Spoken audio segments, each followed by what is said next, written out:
Serial सरू में अब कहानी लेने वाली है एक जबरदस्त करवट, एक ऐसा मोड़ जो पूरी कहानी को हिलाकर रख देगा। शो की शुरुआत होती है एक बेहद चौंकाने वाले सीन से।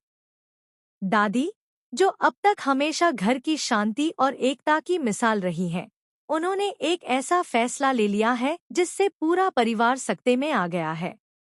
जी हाँ, दादी ने आखिरकार अनिका को घर से निकाल दिया है। उस पल घर की हवाएं भी जैसे रुक गई हों। सबके चेहरे पर सन्नाटा और अनिका की आंखों में गुस्से का समंदर। वो गुस्से में चिल्लाती है, तुम सबको एक दिन पछताना पड़ेगा। लेकिन दादी पीछे नहीं हटती। उनका चेहरा कठोर है, लेकिन आंखों में दर्द साफ झलक रहा है। उन्होंने यह फैसला अपने दिल पर पत्थर रख कर लिया है। घर से निकलते ही अनिका की दुनिया जैसे अंधेरे में डूब गई। उसकी मां, जो हमेशा उसके हर फैसले के साथ खड़ी रही थी, अब पूरी तरह टूट चुकी है। वो अपने पति से गिड़गिड़ाते हुए कहती है, कुछ करो। हमारी बेटी इस हालत में कहाँ जाएगी? अनिका के पापा गंभीर आवाज में जवाब देते हैं, मैंने उसके लिए हॉस्टल में रहने का इंतजाम कर दिया है। अभी उसे थोड़ी सख्ती की जरूरत है, वरना वो खुद को तबाह कर देगी। इस बीच अनिका अपने गुस्से में और भी ज्यादा आग की तरह जल रही होती है। उसकी आंखों में अब बदले की चिंगारी है। वो सोचती है, मुझे सबने छोड़ दिया। अब मैं सबको दिखाऊंगी कि अनिका को नजरअंदाज करने की कीमत क्या होती है। अगले ही दिन कॉलेज में एक डरावना हादसा घटता है। सरू, जो हमेशा सबकी मदद करने वाली और मासूम लड़की है, वो एक खाली रूम की तरफ जा रही होती है। वहां फर्श पर पानी गिरा होता है, किसी ने जानबूझकर बिजली का नंगा तार उसमें डाल रखा होता है। सरू को कुछ अजीब लगता है, लेकिन जैसे ही वो फोन उठाने के लिए झुकती है, उसे करंट की भनक लगती है। वो तुरंत पीछे हटती है।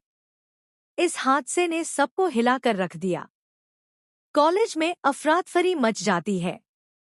दादी भी उसी वक्त कॉलेज पहुंच जाती हैं। उनका चेहरा चिंता से भरा होता है। वो प्रिंसिपल से सवाल करती हैं, ये सब क्या हो रहा है? मेरी पोती खतरे में है और किसी को पता नहीं। प्रिंसिपल गंभीरता से कहते हैं, हमें शक है कि यह हादसा नहीं, बल्कि एक सोची समझी साजिश थी। किसी ने जानबूझकर ये किया है। तभी भीड़ से फुल्ला सामने आती है और कहती है, मुझे पूरा यकीन है कि ये काम अनिका का है। वही कर सकती है ऐसा कुछ। उसी के पास वजह भी है और गुस्सा भी। सन्नाटा छा जाता है। तभी पीछे से एक आवाज आती है, हाँ, मैंने ही किया है ये सब। सबका सिर घूम जाता है। और सामने खड़ी है अनिका, लेकिन इस बार उसके रूप में कुछ बहुत ही अलग है। उसने सफेद सूट पहन रखा है, माथे पर बड़ा सा टीका और गले में तुलसी की माला। सबकी आंखें फटी की फटी रह जाती हैं। क्या ये वही अनिका है जो कल तक फैशन और एटीट्यूड की मूरत थी? दादी की आंखों में एक गहरा दुख और चिंता है। उन्होंने ही अनिका को सबक सिखाने के लिए घर से निकाला था, ताकि उसे समझ आए कि जिंदगी पैसे और ऐशो आराम से नहीं चलती। लेकिन उन्हें नहीं पता था कि यह सख्ती अनिका को और ज्यादा खतरनाक बना देगी।